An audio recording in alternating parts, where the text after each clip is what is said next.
There, Victor Pross speaking to you, anarchist, artist. You know, Michael Shanklin once asked me what I considered during when I was having a discussion with him, because there was an interview of sorts. He asked me what I consider to be the greatest barriers to freedom, and besides the obvious answer being the government, though. But what specifically is the greatest barrier to freedom and having a free society? And that's a very interesting question. It's this question was asked quite a while ago, but for some reason, I've been reminded. It just popped up in my head. Maybe it's because of his request to do a follow-up Anarchy Rising, I think the name of the video is that he's doing, of which he's asked participants to audition video clips to contribute to making a montage video. I take it number 2, Anarchy Rising number 2, the sequel. So I guess I'd like to take a just to answer the question again. I answered it at the time. Wasn't fully satisfactory with my answer, but thinking about it, what is, of all the regulations and impositions and violations that the government imposes, what is the top enchiladas that severs the spinal cord, making free society something that we don't have? Okay, what is the greatest imposition? And I would argue two things in regards to that. And that would be the Federal Reserve, or whatever equivalent that you would have in Canada, or other governments that have a tax structure that expropriates the funds and the productive energies of its citizens, zaps it out, like sucking on a pipe cord or whatever, a garden hose to extract gas from somebody's car.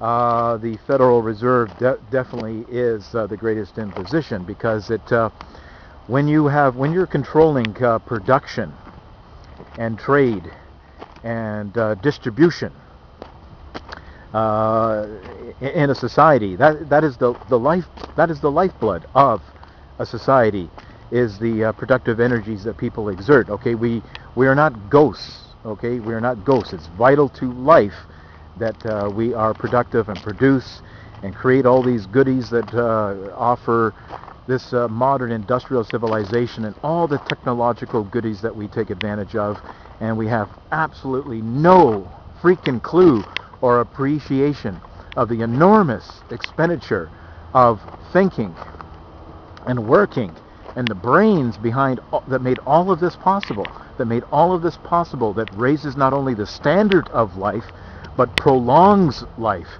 in whatever industry that there has been production, whether that is in agricultural or medical advancements, you name it, whatever, right across the board, all industries. So when you have a violent monopoly that is controlling the interactions of a market and they're calling the shots on the trade and distribution of goods and services and extracting the results of that productive energy, well, then you're taking, and all of this leads down to the preservation of life, property, production, and life and thinking. It all leads to not only our quality of life, but life itself. So I can't think of a greater and barrier upon freedom than to be specifically in control of that. And so that is exactly the enormity of the Federal Reserve and its imposition upon liberty and freedom, is the very fact of a government that controls that. Okay, so taxation is one thing, Federal Reserve is another. You can have taxation without having the Federal Reserve. I mean, before it was established in 1913, I think, there was taxation. So it's not just taxation alone. All right, it's the existence of the Federal Reserve. If anything, I mean, there's a lot of people who do see the necessity of government, but they're against the Fed. It's not necessarily a contradiction. Well, it isn't a contradiction, but they're just anti-Fed. They're not anti-government. But the Fed is one thing, but still, the source of the problem is the government. It's all the problem, government and the Federal Reserve. So now the other hampering factor would be public compulsory indoctrination or schooling.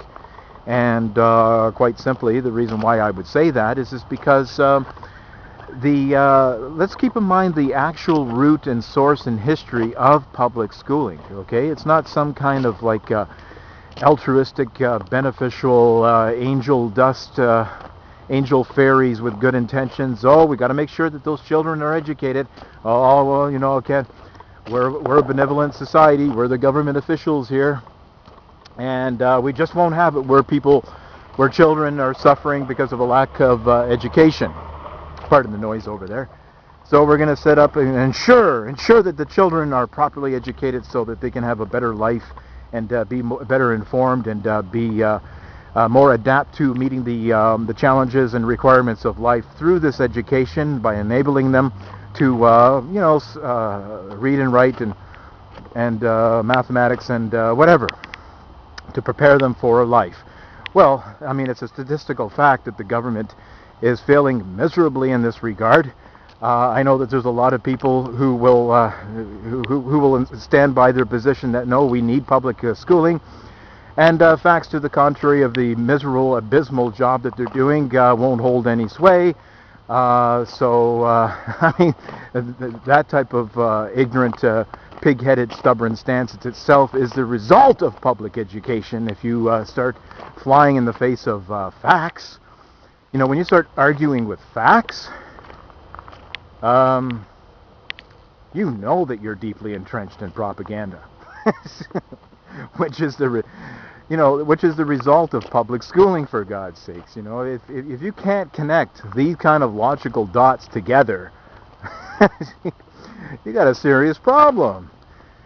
We've all been afflicted with this problem. I've been afflicted with this problem, and it's a rare individual that can rise above the type of mental gulags that we've all been placed in. Okay, and of course, it's not just the public schooling. The history of this institution goes to the Prussian model, which was specifically set up to churn out docile, obedient, compliant citizens, who will not only, just grin and bear taxation, but will actively call for it, will actively participate and call for their own enslavement and the enslavement of their fellow citizens. I mean, if you think that the government has succeeded in flying colors in accomplishing this, I will give you that much. Absolutely, abso-fucking-lutely, man. They've done an astounding job. I mean, just talk to any of your close friends or families, or your family, about anarchism and free markets and freedom, and see what kind of response that you get. You'll see public schooling coming to the fore. No problem. I can guarantee you. I'll guarantee you, if you pursue these type of subjects vigorously with your peoples, you'll see just how thoroughly entrenched, contrary to all the facts and all the data that's available, that the system just does not work.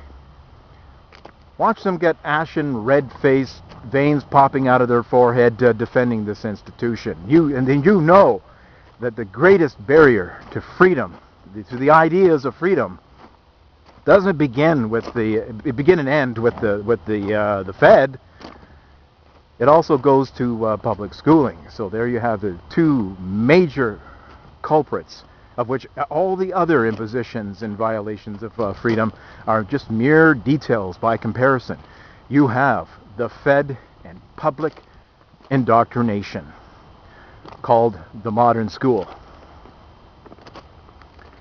Victor Pross, anarchist artist, pop goes the culture.